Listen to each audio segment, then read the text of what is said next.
துலா ராசி நேயர்களுக்கு பண வரவை குறிக்கக்கூடிய என்ன வழிபாடு முறைகள், என்ன வாழ்வியல் பரிகாரங்கள் இருக்கிறதுலே கடின உழைப்புக்கு முக்கியத்துவம் கொடுக்குறது துலா ராசி. துலா ராசியில தான் சனியோட உச்ச வீடு இருக்குது. அப்போ எந்த ஒரு வேணாலும் பார்க்க நான் தயார், ஆனால் எனக்கு வருமானம் நான் நினைக்கிற மாதிரி எனக்கு வேணும் அப்படின்னு நினைக்கக்கூடியவங்க தான்.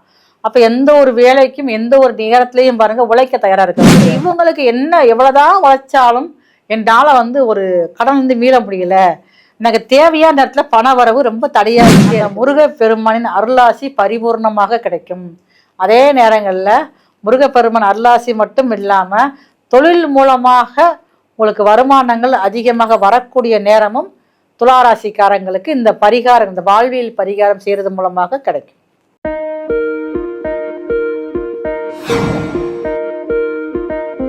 இந்த பதிவை பார்த்துட்டு மறக்காம லைக் அண்ட் ஷேர் பண்ணி சப்ஸ்கிரைப் பண்ணுங்க. ஆர்த்தி விலாக் நேயர்கள் அனைவருக்கும் அன்பார்ந்த வணக்கம். நம்மளுடைய விலாக் மூலமாக நிறைய ஜோதிட ஆலோசகர்களை தொடர்ந்து நம்ம சந்திச்சுட்டு வரோம். அவங்களுடைய அந்த ஜோதிட கணிப்புகளின் மூலமாக உங்கள் வாழ்க்கைக்கு வெளிச்சம் ஏற்படுத்துவதற்கான வழிகளை நம்ம ஏற்படுத்திட்டு வரோம். இந்த பதிவை பார்த்துட்டு இருக்கக்கூடிய நீங்களும் ஒரு ஜோதிட ஆலோசகர் இருப்பினும் எனக்கு மக்களுக்கு வழிகாட்டுவதற்கான ஒரு வாய்ப்பு கிடைக்குமா அப்படின்னு நீங்கள் தேடிட்டு இருக்கீங்கன்னா நிச்சயமாக ஆர்த்தி விலாக் மூலமாக நீங்கள் பங்கெடுக்க முடியும்.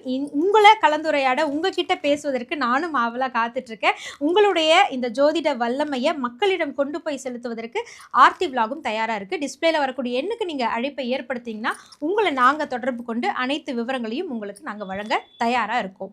ஆர்த்தி விலாக் டிவி நேயர்களுக்கு உங்களின் மருத்துவ ஜோதிடர் எஸ்ஆர் சங்கரேஸ்வரியின் அன்பான வணக்கங்கள். தலைப்பு என்ன அப்படின்னு சொல்லி பார்த்தீங்கன்னா, ஒவ்வொரு ராசிக்கும் பண வரவு, பணத்தை ஈர்க்கும் ரகசியங்கள். அது எல்லாத்துக்குமே மனிதர்கள் அனைவருக்குமே பணத்து மேலே தீராத ஒரு மோகம், தீராத ஒரு காதல்னு கூட சொல்லலாம். எவ்வளவுதான் பணம் இருந்தாலும், கோடிக்கணக்கில் இருந்தாலுமே எனக்கு மேல் நான் பண வரவு வரணுமே அப்படின்னு சொல்லக்கூடிய அமைப்பு தான் எல்லாருடைய மனிதனுடைய எண்ணமும் இருக்குது. கடைக்குடியில் இருக்கிறவங்களுக்கும் கூட என்னால் மாதத்துக்கு ஒரு 20,000 வருமானம் வரணும் அப்படின்னு நினைக்கிறவங்க, அதே நேரத்தில் 20,000 வருமானம் வர்றவங்க கூட எனக்கு மாதம் 1 லட்ச ரூபா வருமானம் வரணும், எண்ணம் அதிகரிச்சுக்கிட்டே தான் இருக்கும். பண விஷயத்தில் மட்டும் எனக்கு போதும் அப்படிங்கிற எண்ணம் யாருக்குமே வரவே செய்யாது. இப்போ ஒவ்வொருவருடைய தேடலும் பார்த்திங்கன்னா பணத்தை நோக்கி தான் போய்கிட்டே இருக்குது. அப்படிப்பட்ட அந்த பணம் அப்படிங்கிற விஷயம் பல மனிதர்கள் கையில் புரண்டு செஞ்சு தான் ஒவ்வொருத்தருக்கும் போகுது.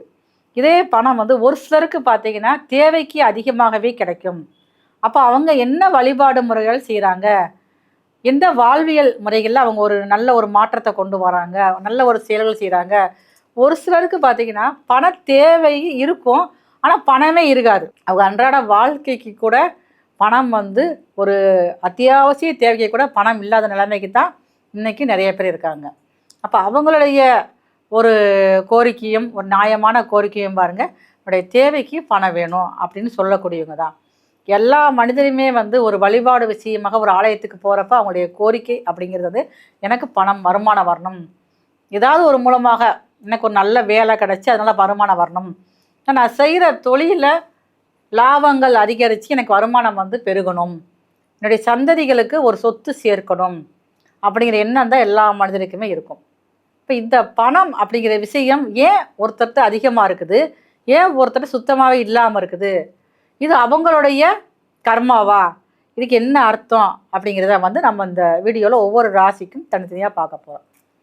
சரி, இப்போ பணமே எனக்கு இல்லாமல் இருக்கிறவங்க அப்படிங்கிறவங்களுக்கு எந்த காரணம், எந்த தடையினால நமக்கு பண வருமானமே இல்லை, நம்மளால் முடிஞ்ச அளவுக்கு அன்றன்று உள்ள அத்தியாவசிய தேவைக்காவது பணம் வேணும்ல, அதுக்குத்தான் இந்த ஒரு வாழ்வியல் பரிகாரமும் சில வழிபாடு முறைகளும் சொல்ல போகிறோம். ஒவ்வொரு ராசிக்குமே அப்போ செஞ்சால் நமக்கு பணம் வந்துடுமா அப்படிங்கிற ஒரு கேள்வி எல்லாத்துக்குமே இருக்கும்.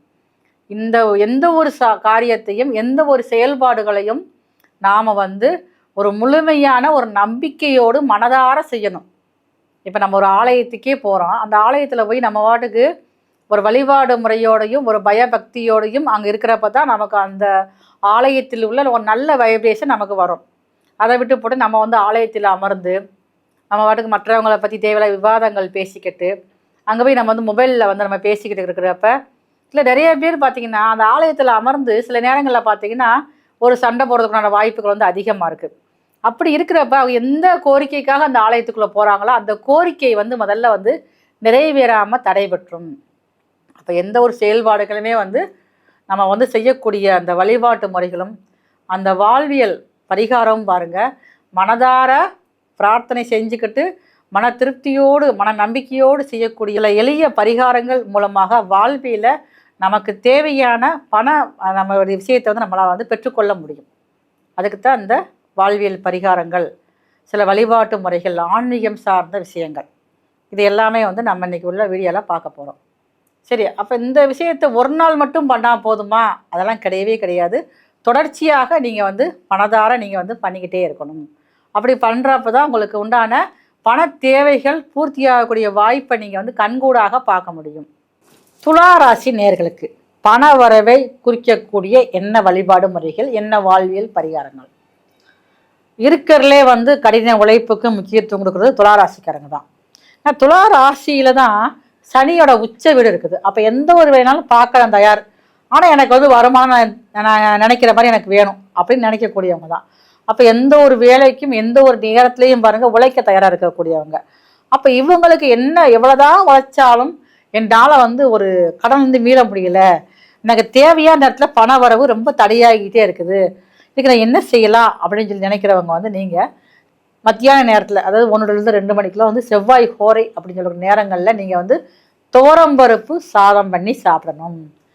துவரம்பருப்பு சாதம் பண்ணி நீங்கள் சாப்பிட்டீங்கன்னா செவ்வாயோட ஆகர்ஷண சக்தி உங்களுடைய உடம்புக்குள்ளே போய் உங்களுடைய உழைப்புகள் அனைத்தும் வீணாகாமல் பணவரவுக்குரியதாக இருக்கும். உங்களுக்குள்ள வழிபாடு முறைகள் என்ன அப்படின்னு சொல்லி பார்த்தீங்கன்னா, துளாராசிக்கு 2ஆம் இடம் அப்படிங்கிறது வந்து செவ்வாயோட வீடு விருச்சிக ராசி தான். அப்போ விருச்சிக ராசி தான் 2ஆம் இடம் வர்றதுனால உங்களுக்குள்ள வழிபாடு தெய்வம் பார்த்தீங்கன்னா முருகர், வள்ளி தெய்வானையோடு கூடிய முருகப்பெருமான். செவ்வாய்க்கிழமை நீங்கள் ஒரு மாலை ஒரு 7லேருந்து ஒரு 9 மணிக்குள்ளே அந்த வள்ளி தெய்வானை நல்ல அலங்காரத்தோடு கூடியிருக்கிற ஒரு படத்தை வந்து உங்கள் வீட்டில் உள்ள பூஜை அறையில் வச்சு ஒரு வாழை இலை வரைச்சிக்கோங்க. அந்த வாழை இலை வரைச்சி ஒரு 6 விளக்கு நீங்கள் வந்து போடணும். 6 விளக்கும் பார்த்தீங்கன்னா மாவிளக்காக இருக்கணும். மாவிளக்கு போட்டு அதுலேயே வந்து நெய் ஊற்றி தீபை ஏற்றணும். அப்போ நெய் ஊற்றி தீபை ஏற்றி அந்த வழிபாடு செஞ்சுட்டு, அந்த வழிபாடு செய்கிறப்பயே பார்த்தீங்கன்னா கந்த சஷ்டி கவசத்தை நீங்கள் வந்து மனசில் வந்து பாராயணம் பண்ணணும். நீங்கள் வந்து வெளிப்படையாக படித்தாலும் சரி தான், இல்லை நீங்கள் மனசுக்குள்ளேயே படித்தாலும் சரி தான், ஒவ்வொரு வாரமும் இதை வந்து நீங்கள் வந்து பணப்பூர்வமாக செஞ்சுக்கிட்டே வரணும். செஞ்சுக்கிட்டே வந்துட்டு அந்த 1 மணி நேரம் அந்த தீபத்தை வந்து எரிய விடணும். ஒரு தடவை படிக்கிறதுக்கு 20 நிமிஷம் ஆகும் கந்த சஷ்டி கவசம் படிக்கிறதுக்கு. இதை பண்ணி முடிச்சுட்டு அந்த தீபம் ஏற்றி முடித்த உடனே பாருங்கள், அந்த மாவிளக்கை வந்து மறுநாள் எடுத்து நீங்கள் வந்து எறும்புகளுக்கு நீங்கள் வந்து உணவாக போட்டணும். ஒரு 2 மாவிளக்கை மட்டும் நீங்கள் எடுத்து நீங்கள் சாப்பிட்டுட்டு மீதி உள்ளதை நீங்கள் வந்து எறும்புகளுக்கு உணவாக போட்டீங்க அப்படின்னா உங்களுக்கு பண வரவானது உயரக்கூடியதாக இருக்கும். அதே நேரத்தில் துவரம்பருப்பு நீங்கள் வந்து அதிகமாக இந்த செவ்வாய்க்கிழமை அன்னைக்கு மதிய நேரத்தை நீங்கள் வந்து சேர்த்துக்கணும். ஏன்னா இரவு நேரத்தில் வந்து அதிகமான துவரம்பருப்பு எடுத்திங்கன்னா அது உங்களுக்கு கொஞ்சம் ஹெல்த் பிரச்சனை, செரிமான குறைலாம் கொடுக்க ஆரம்பிச்சிடும். அப்போ செவ்வாய்க்கிழமை மதியான நேரத்தில் ஒரு 1 to 2 துவரம்பருப்பு சாதம், ஏதோ ஒன்று துவரம்பருப்பு துவையல், துவரம்பருப்பு சட்டி, ஏதாவது ஒரு விஷயத்தில் நீங்கள் வந்து உணவில் நீங்கள் வந்து எடுத்துக்கிட்டே வந்தீங்கன்னா தான் அந்த முருகப்பெருமானின் அருளாசி பரிபூர்ணமாக கிடைக்கும்.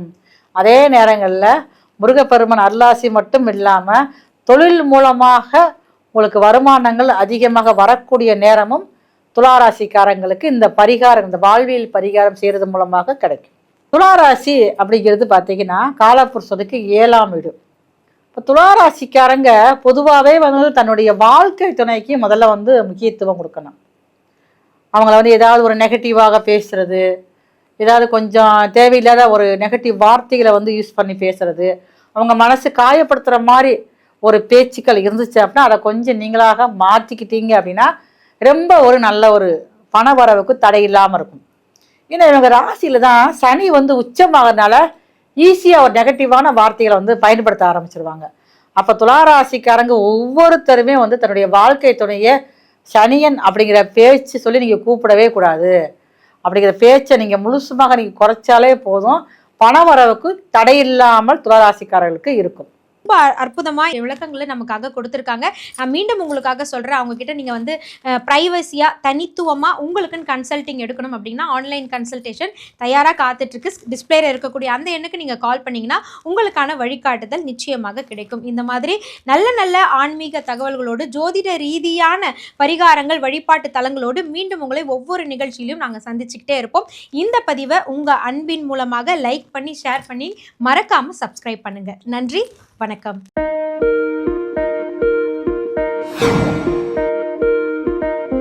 இந்த பதிவை பார்த்துட்டு மறக்காம லைக் அண்ட் ஷேர் பண்ணி சப்ஸ்கிரைப் பண்ணுங்க.